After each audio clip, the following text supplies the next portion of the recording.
My name's Troy Loomis. I'm 42 years old. I came to Michael Waltrip Racing back, I guess, in 1998. I always wanted to be on the race team, but my mom and dad made me go to college first. And I got out of college and I worked in a steel mill for about 6 months. And I said, man, I want to do this. I want to go work on the race team. So I just packed up. I had $3,000, little Dodge Shadow, and I drove to North Carolina. And with dreams of looking for a job, you know, and I couldn't find anything for about a year. I worked 11 different jobs. I worked at a pool place, John Deere tractors, all kinds of stuff. Till finally I met Michael one night. I was out having dinner and I met him at a bar. He was getting takeout. And we talked for about 5 minutes and I said, man, I'm looking for a job. But you know, anybody hiring? He goes, well, I'm hiring on my nationwide team at my house. I said, oh, that's cool. And he said, here's a number, call it tomorrow. So after a year of looking, I called that number the next day, and actually Ronnie Silver, who was Michael's crew chief on the nationwide team at the time, so yeah, we're looking for some people to come out. So I went out there and they hired me right on the spot. We were a small little team. We had Band-Aid was our sponsor. There was 5 or 6 of us that worked there starting out. It was fun because it's fun now, but back then it was, we called it 5 guys in a garage, you know, and you had to do everything from cleaning the hauler, stocking the hauler, to changing tires, to feeding the cows. Whatever Michael and them had, you know, we just that's all you knew. We just did everything. So to see our shop go from 5 or 6 people to over 250 is incredible. It's quite a transition. Never thought we'd get to this point so quickly. And we were pretty successful once we got rolling, and Bobby Kennedy and Jerry came on. We won some big races, and that's kind of what turned Michael's program in from just being an okay team to a competitive team, I think, which helped push this company to the next level.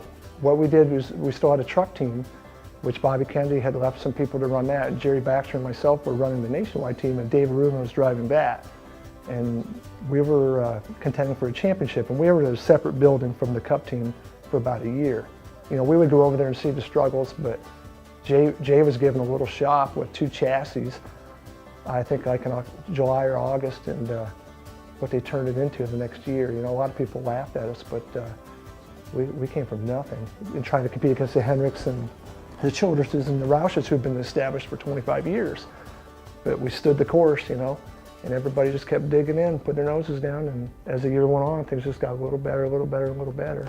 And then we got into our second, third year, and then last year we really took a hold and became, I think, very competitive. I wouldn't call us a dominant team, but we're definitely in the mix for a top 10, top 5 team. Michael and Bobby, and Jay, Ty included, they've kept this where they're still a bit of old school.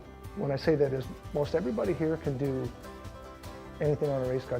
Myself, I may not be the best fabricator, the best painter, the best decaler, but when it comes down to it, if it's 6 o'clock and we got to have a car load at 8, most of us can do that.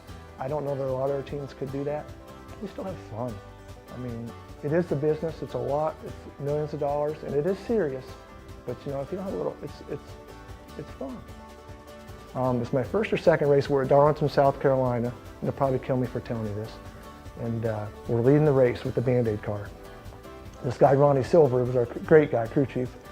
We're about 20, 30 laps in the race, like, man, our pit crew hasn't showed up. A few of us would do, but what happens, Michael's team, the Wood Brothers, would pit the car. You know, the real skill positions, the jackmen, the tire changers, and the carriers.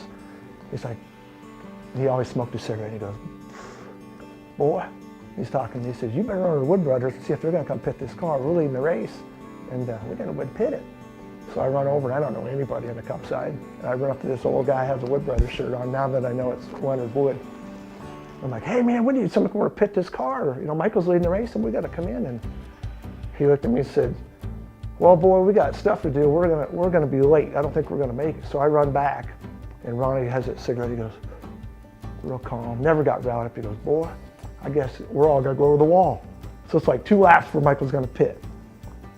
I mean, we look like a bunch of idiots. We go to the wall, and there's a guy jacking the car falls off the jack. One guy puts it, I won't tell you the names because some of them still work here. One guy put the tire on backwards, all the lug nuts fell off. We went from leading the race to several laps down. And it was just a mess. But I think from that to where we are now, it's incredible. We have trained professional pit crews, and it's just a whole different deal. You couldn't get away with that today. We'd all be fired.